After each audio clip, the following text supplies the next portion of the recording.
KL Rahul ఈ మధ్యకాలంలో టీమిండియాలో consistent గా రాణిస్తున్న క్రికెటర్. ఫార్మాట్ తో సంబంధం లేకుండా అతడు బ్యాట్ తో చెలరేగుతున్నాడు. గాయం కారణంగా కొన్నాళ్లు జట్టుకు దూరమైన రాహుల్ ట్రీట్మెంట్ తర్వాత బెంగళూరులోని నేషనల్ క్రికెట్ అకాడమీలో కొన్నాళ్లున్నాడు. అక్కడ తన ఫిట్నెస్ తో పాటు బ్యాటింగ్ టెక్నిక్ మీద కూడా ఫోకస్ పెట్టాడు. రీఎంట్రీ తర్వాత ఆసియా కప్, ఆస్ట్రేలియాతో one day series, one day world cup 2023లో దుమ్ము రేపాడు రాహుల్. బ్యాటింగ్ తో పాటు వికెట్ కీపింగ్ లోనూ అదరగొడుతున్నాడు. సౌత్ ఆఫ్రికాతో టూర్లో తన సత్తా ఏంటో మరోసారి చూపించాడు. అయినా అతనికి మొండి చెయ్యి ఎదురైంది. ఆఫ్ఘనిస్తాన్తో జరిగే 3 టీ20ల సిరీస్కు రాహుల్ను సెలెక్ట్ చేయలేదు. ఈ స్టైలిష్ బ్యాటర్కు సెలెక్టర్లు షాక్ ఇచ్చారు. ఇంత బాగా ఆడుతున్నా అతన్ని ఎందుకు సెలెక్ట్ చేయలేదని నెట్టింట చర్చ మొదలైంది. సూపర్ ఫామ్లో ఉన్న కేఎల్ రాహుల్ను ఆఫ్ఘనిస్తాన్ సిరీస్కు సెలెక్ట్ చేయకపోవడంపై డిస్కషన్స్ నడుస్తున్నాయి. వన్డేలు, టెస్టుల్లో అదరగొడుతున్న బ్యాటర్ను ఇలా ఎలా పక్కన పెడతారని అభిమానులు ప్రశ్నిస్తున్నారు. ఈ సిరీస్కు ఎంపిక చేయలేదంటే జూన్లో జరిగే టీ20 వరల్డ్ కప్లో అతన్ని తీసుకునే ఛాన్స్ లేదని అంటున్నారు. అయితే రాహుల్ను సెలెక్టర్లు పక్కన పెట్టడానికి పలు కారణాలు కనిపిస్తున్నాయి.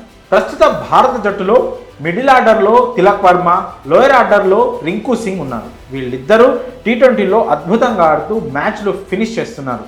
దీంతో రాహుల్ను దూరం పెట్టినట్లుగా కనిపిస్తోంది. రింకు కాదు కానీ తిలక్తో రాహుల్కు ప్రధాన పోటీ నెలకొంది. అయితే లెఫ్ట్ హ్యాండ్ బ్యాటర్ అవ్వడం, స్పిన్ బౌలింగ్తో వికెట్లు తీసే సత్తా ఉండడం, టీ20లో కన్సిస్టెంట్గా రాణిస్తుండడంతో రాహుల్కు బదులు తిలక్ వైపే సెలెక్టర్లు మొగ్గు చూపినట్లు తెలుస్తోంది.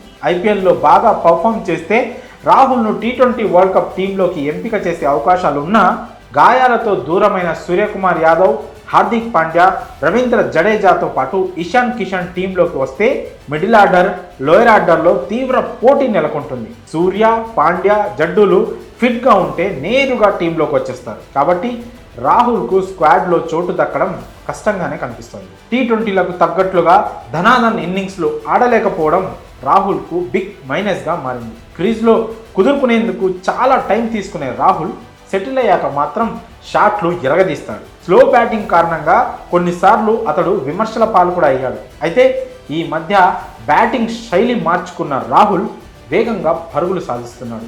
ఆఫ్ఘన్ సిరీస్కు ఎంపిక చేయలేదు కాబట్టి ఐపీఎల్లో అతను మరింత రెచ్చిపోయి ఆడే అవకాశం ఉంది.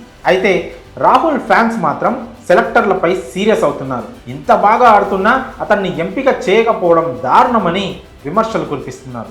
రాహుల్ను ఆఫ్ఘనిస్తాన్తో టీ20 సిరీస్కు పక్కన పెట్టడంపై మీ అభిప్రాయాలను కామెంట్స్ రూపంలో తెలియజేయండి.